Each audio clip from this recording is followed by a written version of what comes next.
If we can play together, that would be a dream come true, and we'd be successful doing it. Now it's time to talk, time to figure it out. We'll take some time off, we'll sit and talk eventually. I'm excited to see him. The family thing first, and we'll figure it out after. You are Locked On Fantasy Basketball, your daily podcast on fantasy basketball. Part of the Locked On Podcast Network, your team every day.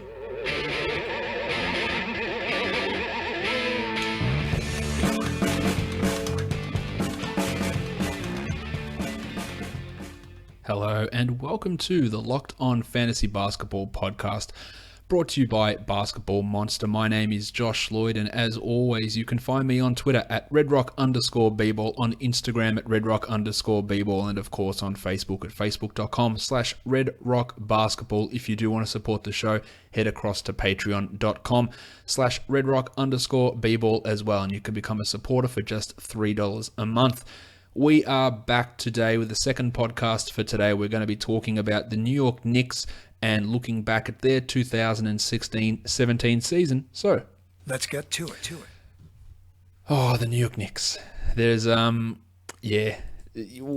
know so many. I'm not going to rehash all the stories about the New York Knicks from this season because there was just so much craziness. Derrick Rose going missing. Phil Jackson saying dumb shit every week. Kristaps Porzingis. Misplaying that one. Kristaps Porzingis not going in for exit interviews, cracking the shits with the team. Poor rotational decisions, bad coaching. Just the Carmelo Anthony situation, Phil Jackson's posse bullshit. Everything. This whole team is a disaster. They've been a continual disaster for 30 years. Maybe that's being a little bit harsh.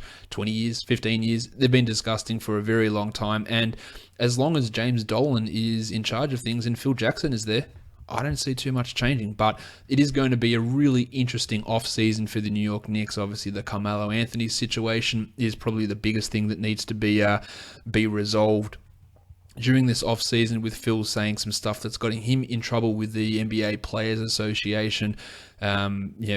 Talking about getting rid of Melo and talking about it'd be best for him to go somewhere else. Just lots of dumb shit going on with this team, and it just is a continual thing. They finished last season with a disappointing 31-51 record. Again, this is another team that people are top four in the East. Yeah, they'll be top four. Them, the Pacers, probably the Celtics and the Raptors will drop out and you'll have the Pacers and the Knicks and the Bulls up in that top four with the Cavs. Cool. Didn't happen, was never going to happen, and didn't get close to it. They didn't underperform their win-loss. They didn't overperform it. They were bang on where they're supposed to be, and that was shithouse. 31-51 is not a good result. After bringing in the Derrick Rose proclaimed super team, the Knicks picks in this upcoming draft, they find themselves with the 8th pick, and that might be an okay spot for them. They've also got pick 44 and pick 58, but pick 8, obviously they would prefer to be higher. Everyone would prefer to be higher, but I think that the Mavericks sitting in pick 9 have got not the worst spot, but once you get past pick 8, it gets a little bit dicey in terms of guys you pick. There is a real, to me, top 8 sort of guys in this class, and the Knicks are going to be right at the back end of that, much like there was last season, and they're going to have a real chance to hopefully get themselves a point guard here. Frank Ntilikina is the guy that I think that they will end up getting, whether it's him, whether it's Fox, whether somehow Dennis Smith Jr. falls that far. He would be a guy that you'd be looking at for this team, but I think they need to grab a guard here in this spot, and Ntilikina seems like he'd be the guy that they would want, a guy who can spot up, who can play a little bit of triangle, who passes, who plays really good defense, something that they struggled with last season in a big way. Frank could be that guy that really suits them, and he would be the guy that I'd be looking for them at pick 8 if I was Phil Jackson. If I was Phil Jackson, I also wouldn't say dumb shit every second time that actually, you've probably listened to this podcast, so I say dumb shit all the time, but I wouldn't be saying inflammatory comments about my own players. I wouldn't be inflaming the league's best player in LeBron James. I wouldn't be subtweeting Carmelo Anthony with reports about Kevin Ding's article from Bleacher Report. I just wouldn't be, in general, being a massive cockhole like Jackson was for the majority of this season. He is back for one more year. again, just another poor decision on Dolan's behalf. He had the mutual option for this season, so they both could have backed out. Either one could have backed out. Neither did. Dolan just had to say, you know what, it isn't happening. It's not working. We're not getting better. Phil's making bad decisions left, right, and centre. He's doing public relations bad things, which is not a good sentence.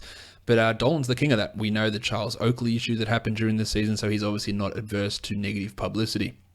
If you want to have a look at the Knicks free agent situation coming up, obviously the big one is Derrick Rose, who they traded for last offseason. They got one subpar mediocre season out of him that included a go missing portion of the year where he literally didn't turn up for the game and didn't tell the team and decided he needed to go back to Chicago because he was feeling sad. So that happened in the middle of the season. They've also got Justin Holiday, who came across in that Derrick Rose deal as an unrestricted free agent, and that was the quote at the start of the show, Justin talking about playing with Drew, and say they would love to be able to do that, so that's a possibility, whether that's in New Orleans, whether Drew comes to New York, who knows, but that was Holiday talking there. The machine, Sasha Vujacic, is an unrestricted free agent. He should have been an unrestricted free agent 4 years ago and shouldn't have been back in the league, but Phil Jackson, in all his infinite wisdom, and Kurt Rambis and Jeff Hornacek and Derek Fisher decided he needed to come and he needed to play rotational minutes and play big minutes at times. Again, just another example of the ineptitude of the management of the New York Knicks. Whether he comes back or not, I'm not sure. Rugged Ronnie Baker is a restricted free agent. He showed enough that I think that they would like to bring him back at a cheap deal. And then they've got three non-guaranteed players: Chasen Randall, Marshall Plumlee, and Maurice Ndua. Ndua showed a little bit at the end of the year that I think that depending on how things shake out, they'll bring him back. Randall and Plumlee, not really sure that there's any great shakes to bring those guys back. If you're looking for value, I guess Plumlee could be okay at a cheap deal, but nothing that's super exciting for any of those guys there at all. Defensively, this team sucked. I don't think there's any surprise there. They were 26th in defensive rating, which is not ideal, obviously. But the two next things are things that really were annoying to me. They were 28th in free throw rate and 25th in three-point rate. So we talk about things that are important for good teams, getting to the line and shooting threes, and they were bad at both of them. Like, how do you be bad at attacking the rim and be bad at shooting threes? The Knicks managed to achieve that. All the while they took the third most field goal attempts in the entire NBA. But couldn't do them at the rim and couldn't do them, well, maybe they did some at the rim, but they didn't get fouled at the rim and couldn't do them from three. They had the fourth most two-point attempts in the NBA, going back always to the Phil Jackson "how's it going" about 3-point teams not winning championships. Phil, you look like a dickhead, as you do all the time. You've got to be able to embrace this stuff that actually works and wins, not your archaic system as the triangle, which just continue. I know that teams use portions of the triangle, but the way that Phil runs, I could get into an hour conversation about the things that Phil Jackson does wrong for this team. On a positive, they were fourth in the NBA in blocks, helped of course by Billy Hernangomez and Kristaps Porzingis blocking quite a few shots for this team. The highest offensive rating on this team, you're going to see guys appear in both best offensive, best defensive rating here a lot. Courtney Lee had the best offensive rating, and then my boy Kylo Quinn, Billy Hernangomez, and Joakim Noah for the best defensive rating. Kylo Quinn, unsurprisingly, there at number one. I guess a little bit of a surprise to see Noah second, Hernangomez third, and Porzingis fourth. So their best four defensive rating players were all centers: Porzingis, Hernangomez, Noah, and O'Quinn. Talked yesterday, an hour ago about the Minnesota Timberwolves having only 3 guys shoot 40% on corner threes. The Knicks had 10 players shoot 40% on corner threes. So it's not like they weren't hitting the threes. It's just that they weren't taking them because this offense is horrible. They needed to take more threes. They hit them. 10 guys over 40% is obviously really impressive. One guy who I think is a really bad player, and I know that Knicks fans love him for his tenacity and his defensive stuff, Lance Thomas. He was a real disappointment this year, and he shot just 42% at the rim, which is horrendous for a guy that's playing the 3 and small ball 4 at times. One of the things we always hear about Melo, and people hate Melo for whatever reason, they hate him. There's lots of negativity about him. I don't mind the guy. I think he's all right. I've got no problem with him at all. But he's a ball hog. He the ball sticks. He's a hog. It doesn't go anywhere. Melo was assisted on 31% of his 2-point attempts. That's not a high amount. It's not that high of an amount. Derrick Rose was assisted on 22% of his. So if you want to talk about Melo being a ball stopper, a hog, a guy that doesn't that does too much ISO, well, Derrick Rose was assisted on 9% less than what Melo was. So when you got your two biggest usage guys not moving the ball. It's a real problem. And we saw that with this team throughout the year. If we look at their advanced stats leaders for the season, Koch led in PER at 20.5. True shooting was Billy Hernan-Gomez with a disappointing 56%. Melo led the team in usage at 29 and in win shares, while Kylo Quinn had the highest win shares per 48. Offensive box score plus minus, Melo, and then the rest is a Koch sweep. Defensive box score plus minus, box score plus minus, and VORP. Kylo Quinn has always been a darling of advanced numbers. He always seems to put up big advanced stats, and it's no different for this season here in New York, where he was used a little bit better than he was the year before, but still not to his absolute best or peak that he could have been used at. When I look at their lineups, they had only 4 lineups go over 100 minutes. The most used lineup was Melo, Courtney Lee, Noah, Porzingis, and Rose, and that was a negative 6.7. Yeah, not ideal. While the best lineup over 100 minutes was Melo, Lee, Porzingis, Rose, and Thomas. So you saw that's the lineup, which again I can't campaign enough for it. Porzingis at center. It needs to be done. He is a center. And I know they've got Hernan-Gomez now. Porzingis is a center. It's as simple as that. That lineup there with Melo and Thomas at the 3-4 going small.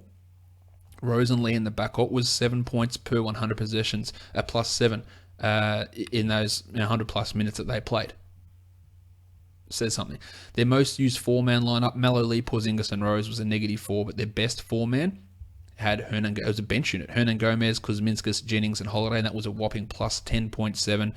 Their most used 3-man, of course, Melo, Lee, and Rose, was a negative. Their best 3-man, Porzingis with bench guys, Jennings and Holiday, at a 6.3. Well, their best 2-man was also Jennings and Porzingis at 0.6. Only 2 of their top 22-man lineups were positive, and both of those included Porzingis with bench guys, one with Jennings and one with Justin Holiday.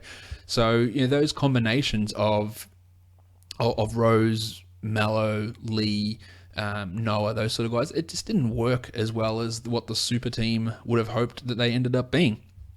I want to look at, got a lot of comments coming in here from people watching this show. A lot of people getting excited.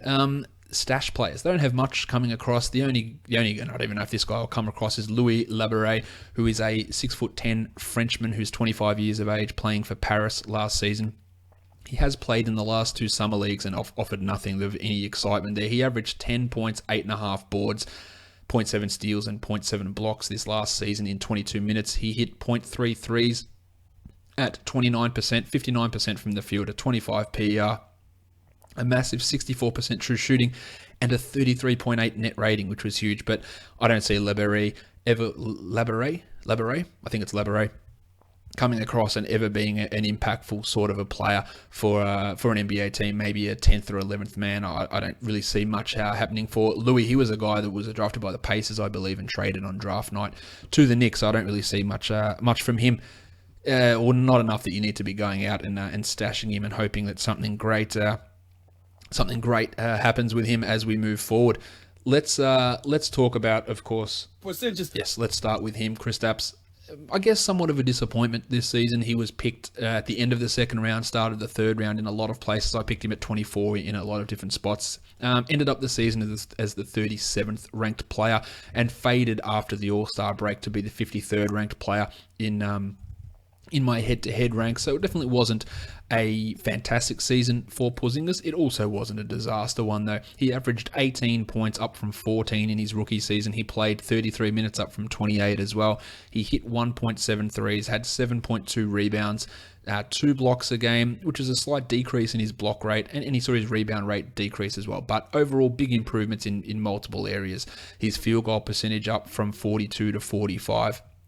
His 3-pointers up from 33 to 36, and probably the thing that did cost him maybe 5-6 spots in the rankings was his free throws went from 84 to 79 on more attempts. So he went from being a guy that was a positive in free throw percentage in terms of his Z score as a 0.46 in his rookie year to being a guy that was negative 0.4. So a drop of half a standard score is probably enough to move him from 25 to 37, and that's basically the difference in him. Otherwise, an 18-7 season with almost 2 threes and 2 blocks with an increase in field goal percentage was a pretty solid season for Porzingis. Yes, he had some issues at the end of the year with the back and an Achilles problem, which did hamper him quite a bit towards the end of the season, especially the Achilles, and played just the 66 games.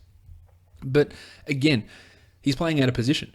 He's not a 4, in my opinion. He is a 5, and he should be playing at the center. They should be looking at playing Carmelo Anthony if they're not going to trade him, playing him at the 4, and they might struggle to do that with Hernan Gomez around and Kylo Quinn and these big men who are, and of course, the big albatross, Joakim Noah. They've got all these big men, but Porzingis' best position is center. And plenty of people will come out and say, oh, he can't handle being a center. He's not strong enough, maybe when he gets older. And to that, I'd say, this is what I say. Wrong. Yep. I think that he can play center, no problem. And the talk is you always hear about, they can't play full-time center in the NBA. He can't do this. He can't play as a full-time 4. Well, and I say this quite a bit as well. If everyone is saying that, if there's majority of people say, I don't know if he can handle against the 4, then they're just all going to end up playing each other, and then why can't they handle it? How many big bruising centers are left, big back to the basket, post guys, they're going to stick their ass into him and push him out of the way and really bother him? And if they do, is that bothersomeness that they give him, is it going to be greater than or less than the sort of problems that Porzingis gives them on the other end when he pops out to 3 and their fat ass can't get out there and chase him? I'll say that the offensive advantage that Porzingis gives you in that position is way higher than any sort of defensive liability that he might be against this rare, mythical Jahlil Okafor player who's useless anyway. Like, Okafor does pretty well against Porzingis. Yes, we've seen that before. But how many players are like that? How many teams are running all this shit through their center down at the post so they can bully them out and all these big monster guys that are really bothering him? It just doesn't happen. But with Hernan Gomez, with Noah, he's just going to continue to play the 4 and it's going to continue to shit me. And they should run him at the 5 way more than they do. And that would actually increase his ability to have a high field goal percentage, up his rebound rate as well, and be another solid fantasy guy. I can see him easily being a top 25 guy again next season, Porzingis, as he works to increase that shooting again, get his threes, his field goals up, maybe get a bit of a bump back to his rebound and his block numbers. I wouldn't be surprised with any of that stuff. The team was 2 points per 100 possessions better off with him on the court this season. I don't think that's anything of a surprise, and he's going to be locked in as a top 25 guy, I think, for multiple seasons to come. All the talk, is he going to demand a trade? Are they going to trade him? People are getting real excited for that. I don't see that happening. I don't see him being traded at this point in the off season. I don't see him being traded during the season. I really think that that's a long way off, and I think that people are getting overly excited about the possibility of being able to acquire Kristaps Porzingis. But if any team would do it, it would be the Knicks. So we can't rule anything out with some of the stupidity that they do. And some of Phil Jackson's managerial decisions. Yes, he made a good decision of choosing Porzingis. Absolutely, he did. At some point, you make a good decision, but every other decision he's made has pretty much been putrid, and we'll see what happens with this team in free agency. The international stuff is really good, though. I've got to give them credit for that. Obviously, Hernan Gomez, Porzingis, let's see what they do. That's why I do think they'll be pretty interested in Ntilikina at pick 8. Really good international scouting staff that Jackson listens to, which is a good thing as well. But a lot of their other decision making in that managerial area is obviously dubious for a lot of that time. Let's talk Melo. Melo was the 49th ranked player this season. He played 74 games and 34 minutes a game. So we can talk, and this is the thing again, and it shits me to tears. We get to January, Melo, shutdown watch. I should trade him, he's going to get shut down. Why is this just a constant pervading thought amongst everybody about every player? He played 74 games. He played 34 minutes a game and averaged 22 points, 2 triples, 6 boards, 3 assists, a steal a game, half a block, 43 and 83. Now that field goal percentage for Carmelo Anthony is not ideal. But that's just what you expect. He's been at 43, 43, 44 the last 3 seasons. So you're not expecting too much there. It gets to the line. A little bit less than what he didn't expect that to come down as he continues to age. 83%, 36 on 3, true shooting of 54. These are good numbers. He actually scored more this year than he did last season. hit more threes. But what he did see was his rebounding and his assist numbers drop down. And again, some of that's because he didn't play at the 4 and because Derrick Rose hogged the ball. So a lot of those numbers disappear. But if he plays at the 4, if Rose disappears and a different point guard comes in, I can see Melo's passing and his rebounding bouncing back. Now, will he get traded? That is the question that everyone asks. And it appears to be the case that the Knicks will want to trade him. But Melo has to agree. It's as simple as that. So it's not about what can they get for him, who can they look. It's about where does Melo want to go anywhere. That's the simple question. And where does he want to go? It's not about the best deal the Knicks can get. It's got nothing to do with that. It's not about what teams necessarily want him. It's where does he want to go. So a lot of this talk and a lot of the questions that we're asked in this podcast, where does Melo go? What's the best they can get? It doesn't matter. It all depends on where he wants to go. He has got final say over this trade, and I think that he is just going to dig his heels in and say, Phil, you're out of here at the end of this season. My contract's up. I'm going to stay here. I'm happy with staying here. I'm going to be a bastard about it, and I'm going to stay. Bad luck. So honestly, I think that Melo has got a really harsh deal playing in New York. And by harsh deal, I don't mean the size of his contract, because that was obviously fantastic. And his decision-making to go stay in New York instead of going somewhere to win, that's always going to be questions. But when people go somewhere to win, they get shit heaped on them anyway. Kevin Durant, they cop that. Oh, ring chaser. David West cops it. No, look at this guy, just going for a ring, mercenary. People stay for other reasons, for family, for money, for loyalty, or whatever it is. They get shit on as well. Basically, nobody can win. And that's just something I think that athletes have realized. And they say, no matter what I do, I'm going to cop it. So I have no negativity towards Carmelo Anthony at all. He's a declining player. He's 32 years of age. But we talked about it in the Wolves podcast about Wiggins getting a 20-point scorer. It's not easy to do, and Melo is going to continue to be a 20-point scorer as long as he stays on the Knicks. Now, if he decides, I want to go to the Clippers, I want to go to the Celtics, I want to go to the Cavs and play a limited role, then maybe he's an 18-point game guy. Maybe he's a 17-point guy. I just don't see him going anywhere at this point. And I think that we can see his assist numbers maybe come up by half a game. Maybe he can get his rebounding back to 6.5 a game. I can see this stuff happening, but he is getting older, so the free throw rate will drop, and the rebounds will start to come down a little bit as well. But increasing in his threes, increasing in his scoring, totally fine. Now, the team was 2.2 points worse off with him on the court versus off the court, which is not great. It's not horrendous. It's not the end of the world. But he posted pretty solid advanced numbers, solid offensive box score, plus minus, good PER, decent true shooting. Nothing terrible from him. He did fade a bit post All-Star to be ranked 70th. But in the end, at age 32, to lead the team in minutes, play over 2,500 minutes, play 74 games, I thought it was a fine season from Carmelo Anthony, and sort of exactly what you would have anticipated. You could have drafted him around that 40 to 50 mark. He finished around that mark, sort of exactly what you expected. 20 points, and some solid-ish numbers in other areas. I don't think there's too much to complain about as if you were a Carmelo Anthony owner or as a Knicks fan, to be honest. Derrick Rose, you know where I stand on Derrick Rose. I think used to be my favorite player in the NBA, but I like to be realistic about things. He's not good anymore. He is not bad, but he's not good. He is a below-average starting point guard, and if I'm going to be fair about to Derrick Rose, he was improved this season. There is no, and I try to be fair with every player that I talk about. He was improved this season. He was better this year than he was last year in Chicago. He scored more. He looked more aggressive. He finished at a much higher rate. His past 3 seasons field goal percentage, 35, 41, 43. This season, 47. His last 15 games, he shot at over 50% from the field. But he continues to be a horrendous three-point shooter. 21.7% from 3 this year. He hit 0.2 threes a game. He gets no steals. He gets no assists. As a starting point guard, you look at it and you can start looking at his line and go, 18 points at 47%. Oh, here we go. This is good. This is good. And then you look at everything else and go, oh, this is terrible. 0.2 threes? Yuck. 3.8 rebounds? Less than 4.5 assists? No. 0.7 steals? Yuck.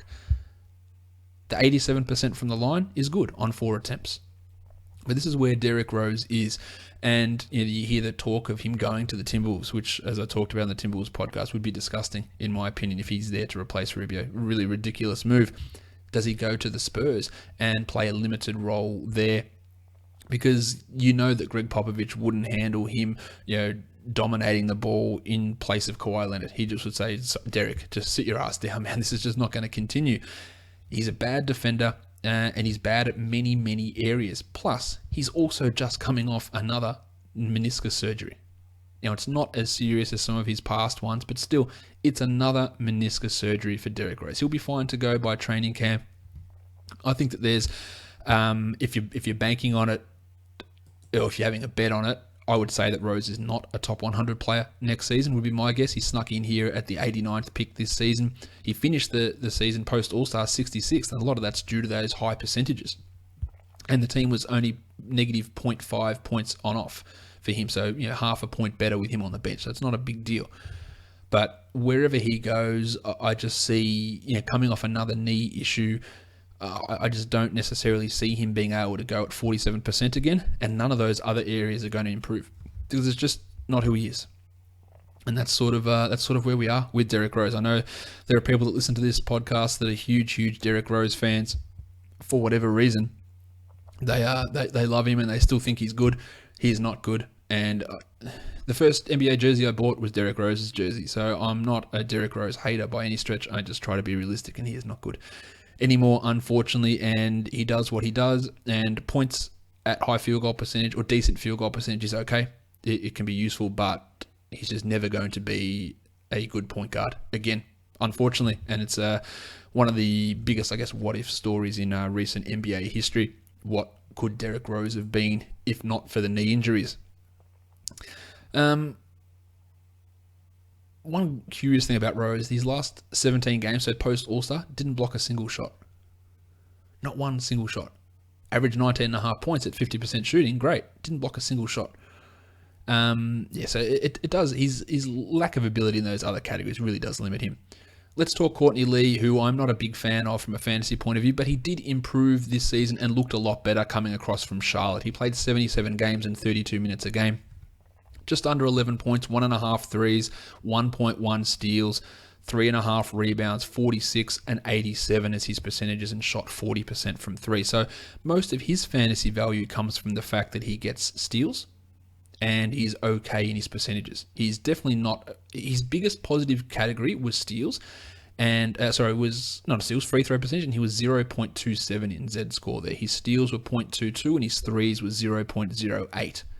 So not a big contributor in any category. That makes him not a great head-to-head guy at all. In fact, he was 140th in the head-to-head ranks this year. But post-All-Star, he did crank it up a little bit. He scored more. He was the 99th ranked player in head-to-head ranks post-All-Star. Got more steals, almost 1.5 a game. But Courtney Lee, he's on a good contract. He's a solid NBA player. He's a very good defender. He's an efficient scorer. He shoots threes. He just doesn't do anything for us fantasy-wise. And he is not a player, if we're in a 12-team league, that I would be looking to draft. There's just no upside with him. And yeah, he might finish as the 130th ranked player. And you go, I picked him at 130. He finished 130th. What's the point? No upside. You know what you're getting. Absolutely no big contributions in other areas. He's not helping fill a need. He's just providing below average contributions in pretty much every area. And I think that's what's going to stay. And I like Courtney Lee as a player. He is a useful player. He provides really good defense, solid offense, good shooting. It just doesn't happen. It just doesn't work for fantasy with Courtney Lee. Cock. I like Cock. I'm a big Kylo Quinn fan. I have been for a while. He was terribly misused in Orlando in his last season there. He was given away and signed by the Knicks and then misused there in his first season under Derek Fisher. And I thought the way he was used here this season was disappointing as well. He played just 16 minutes a game in his 79 games, averaged 6 points, 5.5 boards, half a steal, 1.3 blocks, 52 and 77, shot 12% from three. We'll forget about that, but everything else from him was positive. And he is a guy that in these minutes, which is very, very minimal, 15.5 minutes, Kylo Quinn was a player that was ranked 148th. Head-to-head leagues, 124th pre-All-Star, 126th post, 120th for the whole season. Useful. but the minutes just aren't there consistently enough. Jeff Hornacek would switch that every single game, basically. Let's have Noah here, oh, he's out. Let's have Hernan Gomez there. Let's have O'Quinn there, and continually rotate them, so you could never actually get consistency out of any of these big men. And with Hernan Gomez sort of stepping up and becoming that guy at the end of the year, with Noah returning, the prospects for O'Quinn aren't high. Now, if he gets 20 minutes a game, he's a top 100 guy, and that can be useful. But his path to getting 20 minutes, when realistically he's probably the fourth guy on their center totem pole, behind Noah, Hernan Gomez, and Porzingis, there's not a lot to really like for him moving forward. Whether they look to offload him or not, I don't know. He's one of those guys that whenever he plays, he seems to do, or he does well, and he puts up good numbers, and he's solid and successful, but he never can get those consistent minutes. So any hope you have of Kyle O'Quinn ever becoming a top 70 player, I think they should have dissipated by now. I just don't really see that happening, and that's just the realism of it. Another one of those players that the minutes are good, the rankings are good, the per 36 stuff is good for Kyle O'Quinn. He was the 27th ranked player in per 36 value for the season, 27th, which comfortably led this team. But getting to those minutes, it's a long way off with the way that this current team is, and the way that he gets used throughout his entirety in the NBA. So don't expect too much for Cock. He's going to be a real interesting spot starter, stream guy. When things happen and he's into a bigger role, the numbers will come. They will always come, but consistently they just won't be there. Unfortunately, because I am a big Kyle O'Quinn fan. Bill Hernan Gomez. There are numerous players, and I do like European players. You hear me talk about, I liked Porzingis well before he was drafted. I'm a big Ricky Rubio fan. I like the internationals, Nikola Jokic. But there are some internationals, Nemanja Bjelica being one of them, and Billy Hernan Gomez being the other, that people get real excited about, and in my opinion, they tend to overinflate their value. People were talking about Hernan Gomez like he was a star, like this is our new superstar center. He had his moments. He was good at times during the season, but he's not some big, imposing future star, I don't believe. To me, he is Enes Kanter. That's how I view him, a guy that can rebound really, really well. A super rebounder, averaged 7 boards in 18 minutes, averaged 8 points in 18 minutes. Half a block, half a steal, 53 from the field, 73 from the line, and that's who he is. He's not going to pass. He's not going to hit threes. He's a rebounder, a strong rebounder, and a strong scorer. After the All-Star break, things got better for Hernan Gomez because he played 25 minutes a game with Noah out, 11.5 points, 9 rebounds, and that's where we are with him. I think he can be a 13-9 guy, a 13-10 guy. Half a block, 0.9 steals, 52 and 74. Again, just one of those centers who just won't block shots and is not a creative offensive player. He is a rebounder who is a decently efficient scorer. I like Hernan Gomez. I'm not saying that I don't like him at all. Really good PER, 19. Good true shooting.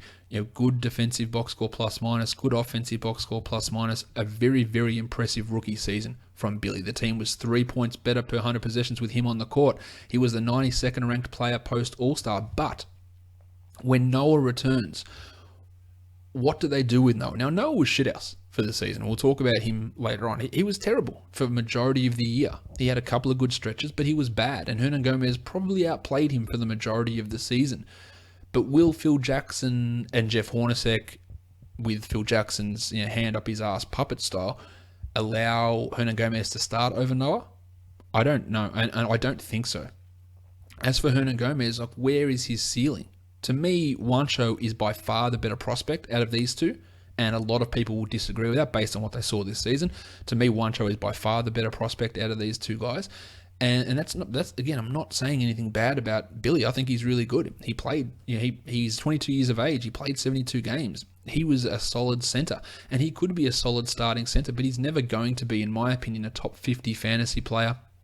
And maybe could have a top 85 year this year if they started him and played him 29 minutes a game. I think that's a possibility. I talked about Kyle O'Quinn having the 27th best per 36 ranking. Now, Billy's wasn't far behind, second best on the team at 76. So he does rebound at this extremely high rate, and that helps him get a lot of his value. He was second on the team in rebounding percentage, just behind Joakim Noah, led the team in defensive rebound percentage.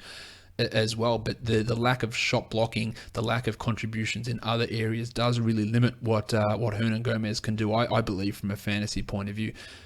Will they? I still believe that Porzingis should be the starting center, and Hernangomez would be a guy that they can play together for 5-10 minutes a game, and Hernangomez could back Porzingis up and play some minutes at backup center behind him. That would be the ideal situation for them moving forward. And I think he does have a couple of top 100 seasons in him. I just don't see the ceiling as being massively high. And I get the feeling he might be a little bit overvalued in certain circles because of the way that he played and because of the way he does get hyped up in certain circles as the type of player he can be. And a lot of people confuse hype for potential growth and ceiling, and I'm just not sure I 100% see the actual growth levels in his game that could come. They could come. I just don't 100% see where he gets perceivably better in many different areas. But in saying all that, I like what Billy can do. I am a big Hernangomez fan. Him and Porzingis do work pretty well together. I just think it's not the best use of your resources to not have Porzingis at the 5. So in terms of valuing Hernangomez in dynasty formats, if you own him, see what people think. Do they think that he's going to become the future starting center for this team, who is a top 50 guy moving forward? He could very easily be the starting center, not denying that, but I just don't think he's got that top 50 upside. He's more a 90 to 75 sort of a guy. And see what you can squire out of your opponents to get some value back, because his value comes from rebounding. That's where it comes. And at times that can be an easier category to try and fill rather than assist, steals, blocks, which are a lot harder, or being big percentage influences. And he's not really either of those at this point in his career either. Noah, let's get on to him now. 46 games for Noah, 22 minutes a game, 5 points, 8.7 rebounds. So really good rebounding rate, obviously. Only the 2 assists, 0.8 blocks, 0.7 steals, 50% from the field, 44% from the line.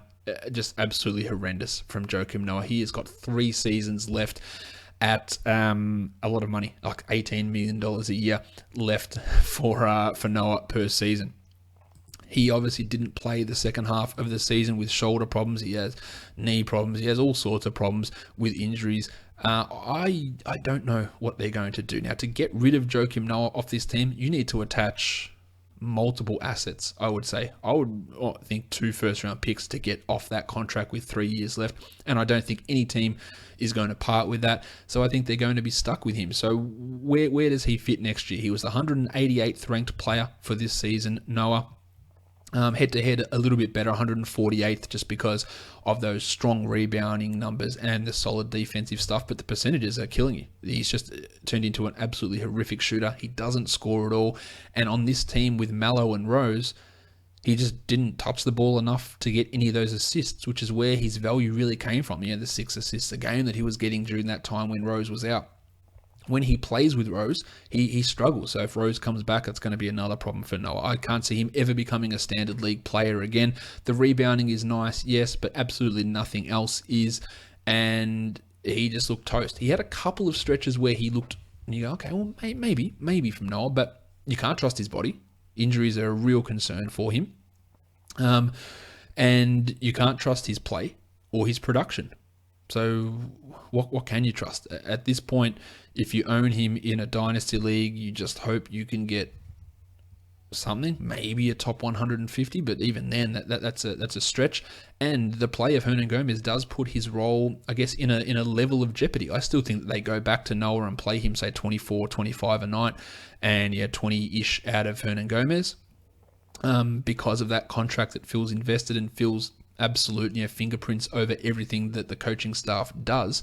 So I can see Noah getting back to that, but it's not going to have a real fantasy impact at all, and he's just going to be one of those guys that isn't useful, isn't a standard league useful guy, and his biggest impact's probably going to be limiting what Hernangomez can do, and that's a genuine concern as you head into next season if you are a Billy fan or Billy owner. Justin Holiday, played 82 games for this season, 20 minutes a game after he came over in that Derrick Rose deal. I think the Knicks would be really happy to get that out of him. Averaged 7.5 points, 1.2 triples, 3 boards, 1.3 assists, and 0.8 steals on 43 and 83. And he was a guy I really wanted them to see play more. Put him in alongside Rose and Lee and Mallow at the 4. That was, you could put Kuzminskas in there, you could put Thomas in there, you could put Holiday in there, but consistency in his role, or consistency in anybody's role really on this Knicks, apart from Porzingis, Mallow, and Rose, was tough to get a handle on. I liked what Holiday did. I'm sure the Knicks fans really liked what Justin Holiday provided. His steal rate, his passing was pretty nice. His 3-point shooting was solid as well. Shot 36% from 3. And I think they would have been really happy with what they got from him. But as I mentioned earlier, he's an unrestricted free agent. Whether he comes back or not, I'm not sure. To be honest, I think that Justin Holiday is a guy that you consider in the Kent Bazemore role. I think he can be that player. I don't think Bazemore's good, but I think that they're the same sort of level of player. Now, he's not going to get a Kent Bazemore contract. There's no doubt about that. But the Knicks would be smart to look to bring Holiday back. I thought he provided enough for them on the wing as that backup behind Courtney Lee. Obviously much better than a Sasha Vujicic, and play a little bit at the 3 in those small ball lineups as well. He's a guy that you're in 20-team leagues. I think he's going to be a consistent 20-team leaguer maybe for the next 2 years, and then I think you might get somewhat of a drop-off. Will he ever become a top 100 player? I'd be really doubtful about that, but he could find himself maybe a top 160, a top 150 guy, and I wouldn't be totally shocked if that actually happened for Justin Holiday. He led this team in on-off at 4.8, the best on the team, which I think would surprise, not including Marshall Plumlee's minimal minutes where he was 5.8, but Holiday was the best, 4.8.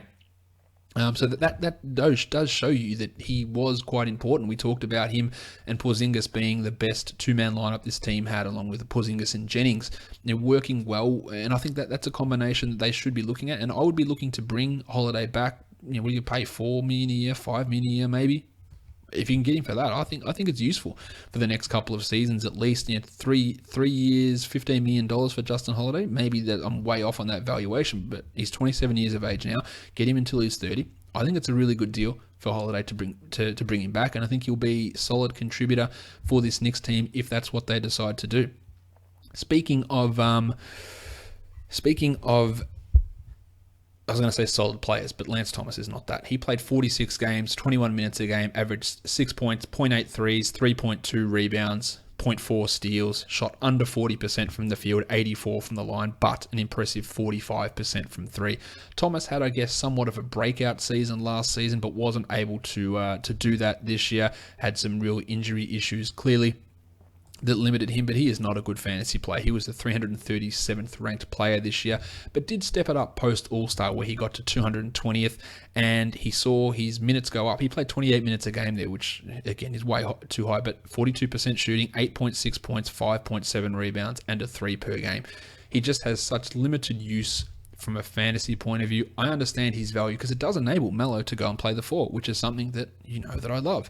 And his defensive acumen is useful for this team as well. That is one of the worst defensive teams in the NBA, although Thomas wasn't quite as good this year as what he has been in the past.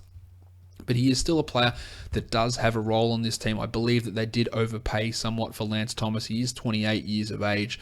But he's just never going to be a useful fantasy contributor. Even if he is starting and they go small and play him 30 minutes a game, you need to be in a 20-team, 18-team league, I reckon, to really have any benefit out of Lance Thomas.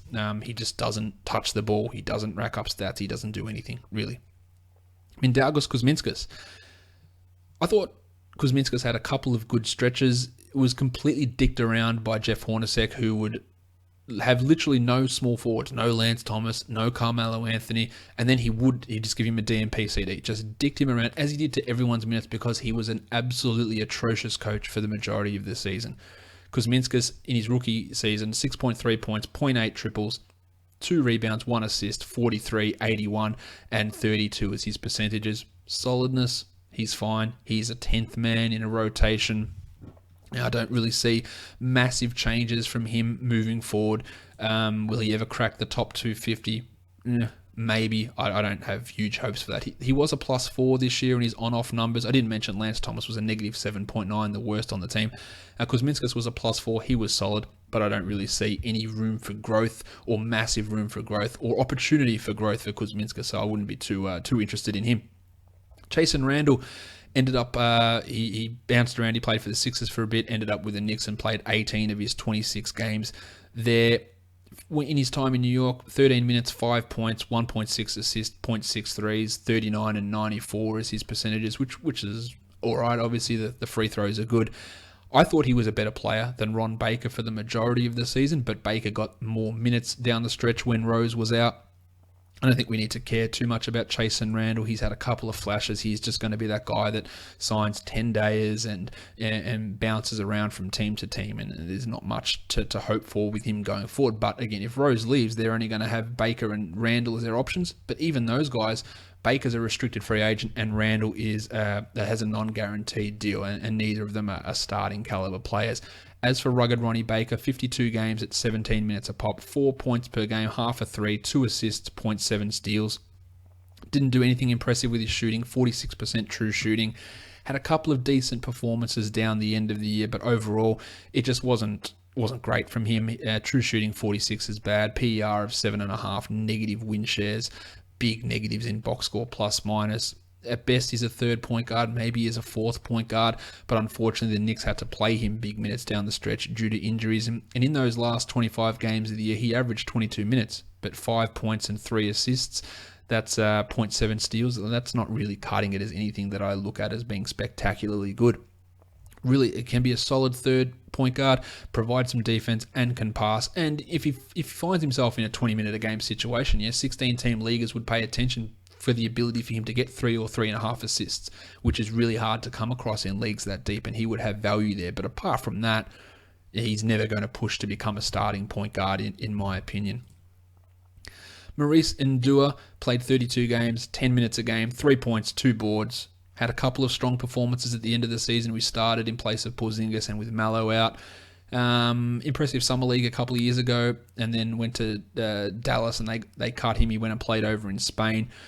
Yeah, he's okay. I think that's about as much as I need to say about Maurice Ndua. A couple of interesting things. If he plays 30 minutes a game, he can be a fantasy contributor, and there's some players that can't do that, but he is never going to play 30 minutes a game on a consistent basis.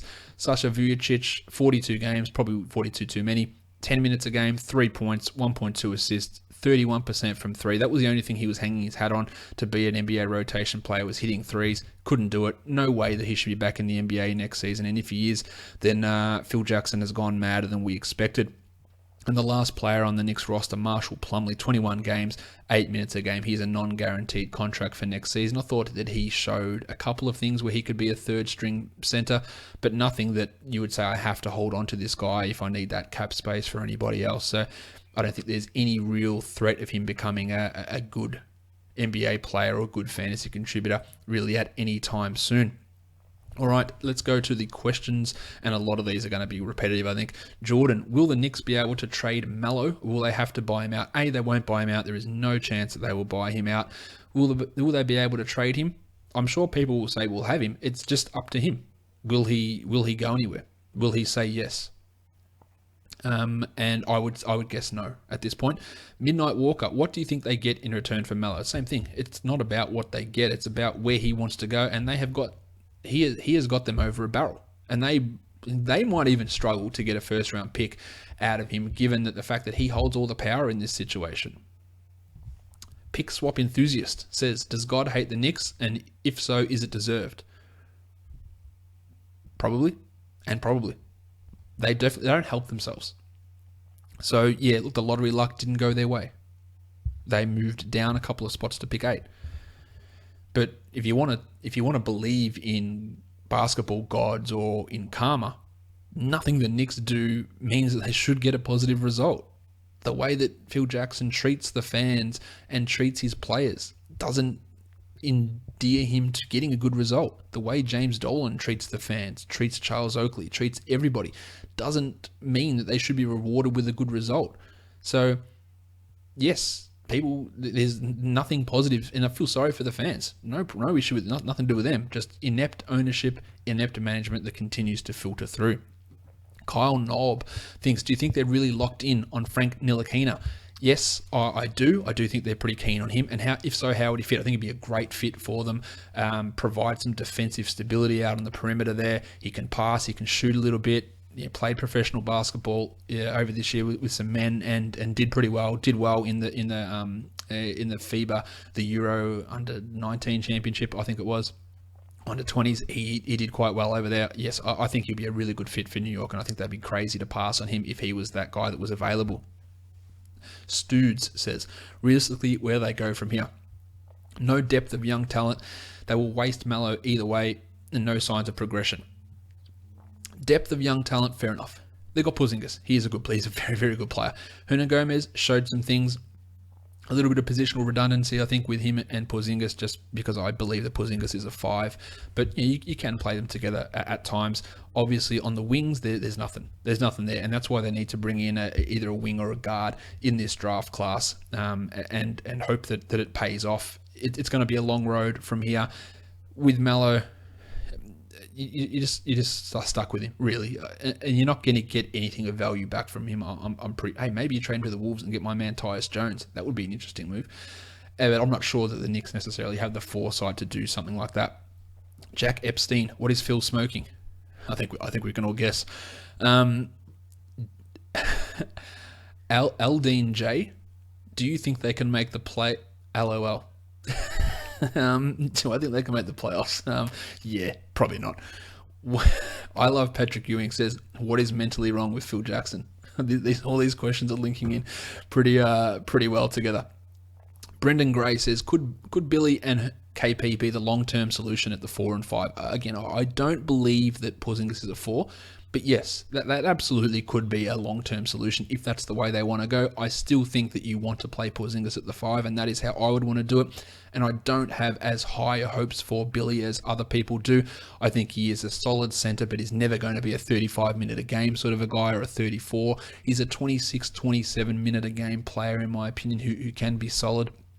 And they can work together, and they are a decent building block. So while I did say some negative things about Billy, I do like him, and I do think that there is potential with him there, and he is strong and he is solid.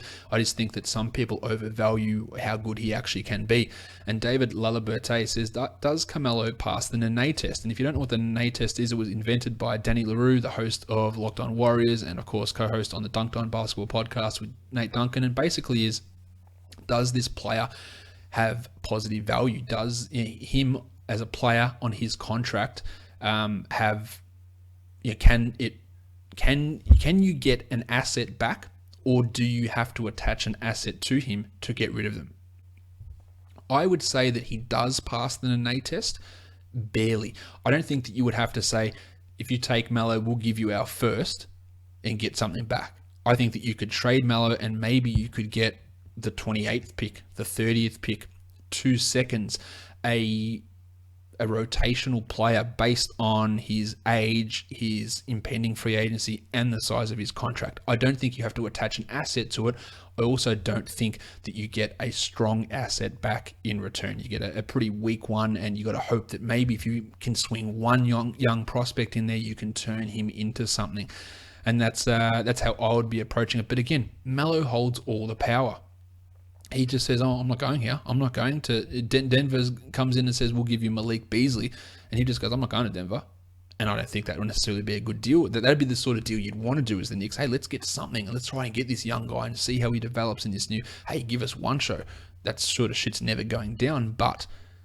And he's also probably never going back to Denver. But Melo would just say no. Where's he want to go? Does he want to go? He'll want to go to LA, is my guess. He'll want to go to the Clippers. So what do you get? JJ Redick's a free agent. What do they have to offer? The 28th pick? 26th pick? Not even in this draft. I mean, in future drafts? Maybe. And that's the sort of asset you get back. So I don't think you need to necessarily attach an asset to him to get rid of him. You're just not going to get a high-ranking asset back. All right.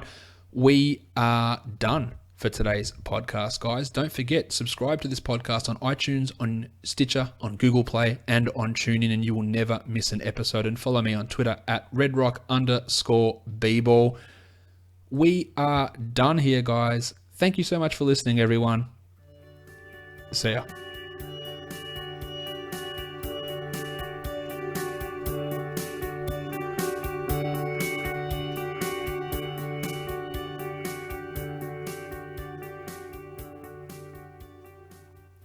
Justin Holiday.